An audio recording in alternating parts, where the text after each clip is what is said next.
नमस्कार, आप देख रहे हैं बाइट विद कशिश।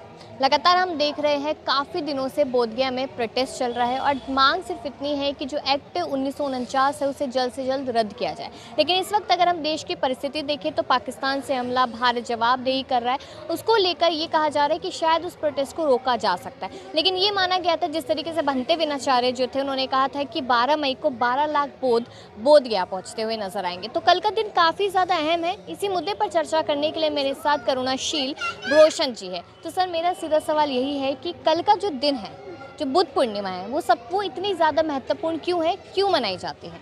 आप सबों को मेरा नमो बुद्धाय। बुद्ध पूर्णिमा ये जितने भी बुद्ध के अनुयायी हैं उन सबों के लिए भी महत्वपूर्ण इसलिए है। इसी बुद्ध पूर्णिमा के दिन तथागत बुद्ध का जन्म भी हुआ था। तथागत बुद्ध को बोधगया में ध्यान विद्या मिली। ज्ञान मैं इसलिए नहीं कहता हूँ कि बहुत लोग ये कहता है तथागत बुद्ध को ज्ञान मिला, तो क्या उससे पहले तथागत बुद्ध अज्ञानी थे क्या? बिल्कुल। तो इसलिए अज्ञानी नहीं, मैं ध्यान विद्या, जिस विद्या को विपस्सना कहते हैं, तो ध्यान विद्या जो है उन्हें मिली और विपस्सना के माध्यम से लोगों के दुखों का कारण का पता किया और दुखों के मुक्ति के मार्ग भी बताए। इसलिए मेरे अनुसार तथागत बुद्ध को ध्यान मिला इसी दिन, और इसी दिन बुद्ध पूर्णिमा के दिन तथागत बुद्ध का महापरिनिर्वाण भी हुआ।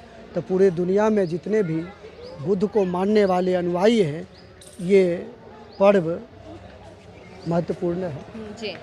बोधगया में हम लगातार देख रहे हैं 90 दिन का लगभग समय हो चुका है। 12 फरवरी से शुरू हुआ था वो प्रदर्शन।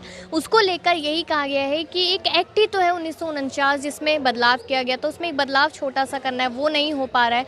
लगातार दिन बीतते जा रहे हैं। क्या उम्मीद क्या लग रही है आपको? देखिए, मैं उम्मीद की बात नहीं कहूँगा, मैं तो ये कहूँगा कि कम से कम लोगों को इस बहाने जागृत तो किया जा रहा है और दुनिया को भी पता लगनी चाहिए कि जहाँ बुद्ध को ज्ञान मिला उस जगह को गैर बौद्ध अनुयायी उसको कब्जा किए हुए। जब आप पूरे दुनिया में देखेंगे, किसी भी मस्जिद में गैर मुसलमान यदि वहाँ का मेंबर नहीं होता है, किसी मंदिर में गैर हिंदू मेंबर नहीं होता है, किसी चर्च में गैर ईसाई उस चर्च में मेंबर नहीं होता है, तो जो ये बौद्ध टेम्पल है, इस टेम्पल में गैर बुद्धिस्ट मेंबर क्यों है? ये तो एक तार्किक प्रश्न है। यदि यहाँ पर है तो यह जाहिर बात है कि सरकार से हम लोग भी अपील करते हैं कि यहाँ पर गैर बुद्धिस्ट का यहाँ पर मेंबर होना अशोभनीय है।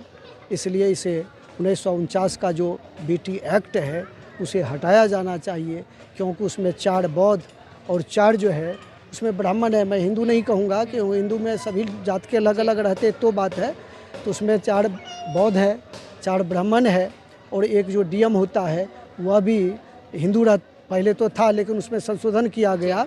लेकिन मैं यहाँ पर कहना चाहता हूँ जो 4 है गैर बुद्धिस्ट, उन्हें भी ये बौद्धों के हवाले कर दिया जाना चाहिए, ताकि स्वतंत्र रूप से जहाँ पर बौद्ध नहीं, यदि ऐसा करते हैं तो गैर बौद्ध मंदिर जो है उसमें भी बौद्धिस्टों को वहाँ पर बनाने का मौका दिया जाना चाहिए। हालांकि मैं इसका सपोर्टर नहीं हूँ, क्योंकि वो विवाद वाली बात है, क्योंकि मैं तो चाहता हूँ कि जो बोधगया में है यहाँ पर गैर बौद्धों को वहाँ पर से मेंबर हटाया जाना चाहिए। और इसके लिए लगातार आवाज़ उठ रही है और दवा भी दी जाएगी। फिर भी मैं यह सोचता हूँ पूरे दुनिया को कम से कम इस बहाने मालूम तो होगा कि वहाँ पर रियल बात क्या है। या एक खुशखबरी की बात है, दबाना वह अलग मैटर है, लेकिन मैं यह समझता हूँ ये खुशी की बात है कि कम से कम इस बिंदु पर लोग सामने तो आए, लोगों को या दुनिया को जानकारी तो मिल रही है कि यहाँ पर रियल में बौद्धों का कब्जा नहीं है, अन्य लोगों का कब्जा है। तो एक साइंटिफिक व्यक्ति थे, और जब साइंटिफिक व्यक्ति थे तो आप जब वहाँ पर जाएंगे तो बुद्ध के परिसर में पाखंड का वहाँ पर जमावड़ा कर दिया जाता है। तो जो रियल सिद्धांत है वह रियल सिद्धांत से दूर हो जाता है। तो मैं उस फंड के बारे में कुछ नहीं बोलूँगा क्योंकि मुझे उस बारे में नहीं जानकारी है। लेकिन जो मुझे जानकारी है कि यदि वहाँ बुद्ध का परिसर है, जो बोध गया का परिसर है, उस परिसर में बुद्ध के अलावा यदि किसी और का टेम्पल बनता है, तो किसी और का टेम्पल बनता है तो जाहिर बात है कि ये बुद्ध का टेम्पल नहीं रहने दिया, उसमें आपने अन्य का कब्जा करने वाली बात कर दिया। जबकि जाहिर बात है पूरी दुनिया जानता है कि बोध गया जो है वहाँ पर बुद्ध का ज्ञान मिला, दूसरे से तो कोई मतलब नहीं है, तो फिर दूसरा का वहाँ पर किसी और भगवान का स्थापित करना। आपने वो वीडियोस देखी थी जब वहाँ से सामने आई थी कि जो गौतम बुद्ध की प्रतिमाएं थी वहाँ पर उनको कपड़ा पहना दिया गया था और कहा गया कि युधिष्ठिर, अर्जुन। कपड़ा आप देखेंगे इंडिया के जितने भी टॉप के मंदिर हैं, उस सारे टॉप के मंदिर में कपड़ा इसलिए पहनाया जाता है कि ताकि कपड़ा को यदि हटाया जाएगा तो वो मैक्सिमम जगह बुद्ध मिलेंगे। अब जगन्नाथ का जो मंदिर है उसमें विवेकानंद ने स्वयं कहा है कि वो बौद्ध टेम्पल था।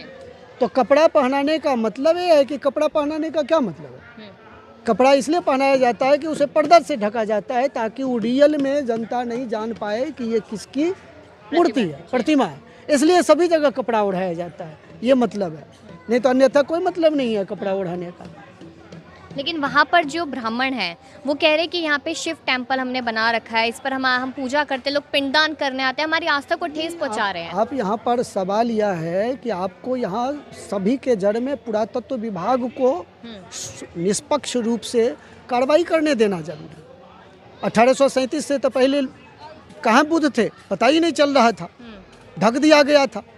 तो क्या वहाँ पर यदि टेम्पल है, आर्कियोलॉजी के द्वारा वो सारे का चेक किया जा सकता है, सरकार चेक करवाए कि कब कितना पुराना है। ये तो आसान काम है ना, तो सरकार क्यों नहीं करती है? मान लो हम कहते हैं कि यह 1000 साल पुराना, आप कहते हो 5000 साल पुराना है, तो पुरातत्व विभाग उसकी चेक करे, कार्बन डेटिंग करवाए, पोटासियम आर्गन यूरेनियम पद्धति, कई पद्धतियाँ है, उसके द्वारा वो चेक करे ये कब की बनी हुई है। ये तो करना आसान है। तो इस बात को यदि दूध का दूध और पानी का पानी करना चाहता है तो ये आसान है करवाना, करवाते क्यों नहीं है? देखिए वहाँ पर और सभी लोगों को सिर्फ बोध गया पर फोकस करना चाहिए, किसी और दूसरे तो ये रुकेगा तो नहीं अनशन, ये जो प्रदर्शन ये बात तो कैसे कहा जा सकता है? मैं ये बात कैसे कह सकता हूँ? सालों साल पहले भी हुआ है प्रदर्शन, लेकिन इससे शायद मीडिया नहीं था, सोशल मीडिया नहीं था, तो नहीं पहुंची। अब सोशल मीडिया का जमाना है, धीरे धीरे करके जागरूकता आ रही है और बहुत लोग अपनी पुरानी विरासत को समझ रहे हैं और छोटे छोटे रूप में भी यदि समझ रहे हैं तो एक न एक दिन तो जगेगा लोग। तो बुद्ध पूर्णिमा को लेकर जनता को एक आखिरी मैसेज क्या देंगे आप? बुद्ध पूर्णिमा को लेकर के हम लोग यही अनवरत दे रहे हैं कि इसके माध्यम से बुद्ध के विचार को गांव-गांव तक हम लोग फैलाने की कोशिश कर रहे हैं, ताकि बुद्ध का जो थॉट है, साइंटिफिक थॉट है, कि लोग जान पाए कि रियल में बुद्ध है। भारत की धरती पर जब भारत के जितने प्रधानमंत्री जाते हैं तो कहते हैं मैं बुद्ध के देश से आया हूँ। तभी नीता अंबानी अमेरिका गई थी तो कहती है I come from India the land of Buddha. तो भारत से बाहर जाते ही सबको बुद्ध आती है, याद आती है, भारत माने के बाद बुद्ध को भूल जाते हैं।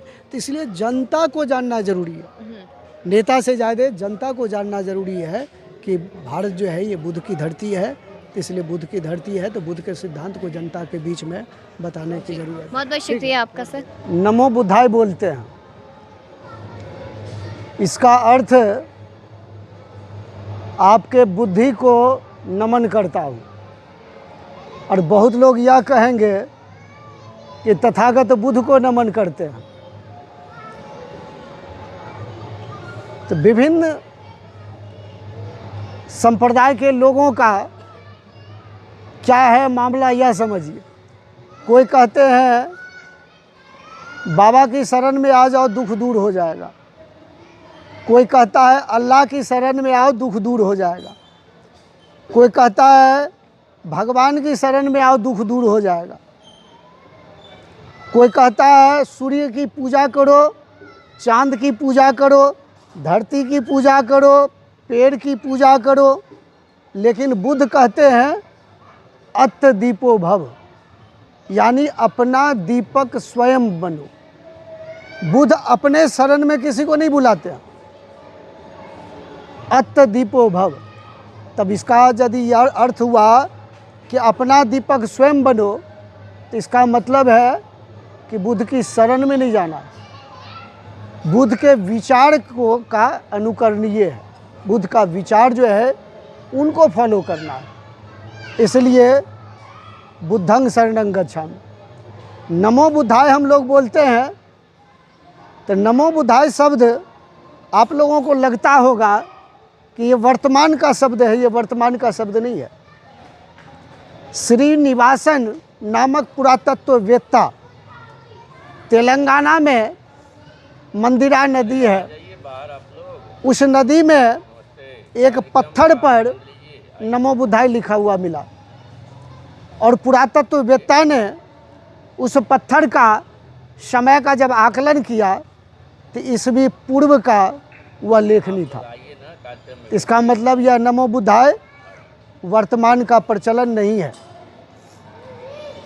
धम्मं शरणं गच्छामि, बौद्ध धर्म शरणं गच्छामि नहीं है। धम्मं शरणं गच्छामि, धर्मं नहीं है, धर्म नहीं है। धम्मं शरणं गच्छामि, इसका अर्थ हुआ सम्राट अशोक ने द्विभाषीय शिलालेख में, धम्म का द्विभाषीय शिलालेख में लिखवाया है। धम्म का अर्थ यूसेबिया यूनानी में, और रिलीजन का अर्थ बताया थ्रिस्किया। इसका मतलब धम्म और धर्म दोनों अलग अलग है। धम्म और धर्म विपरीतार्थक शब्द है।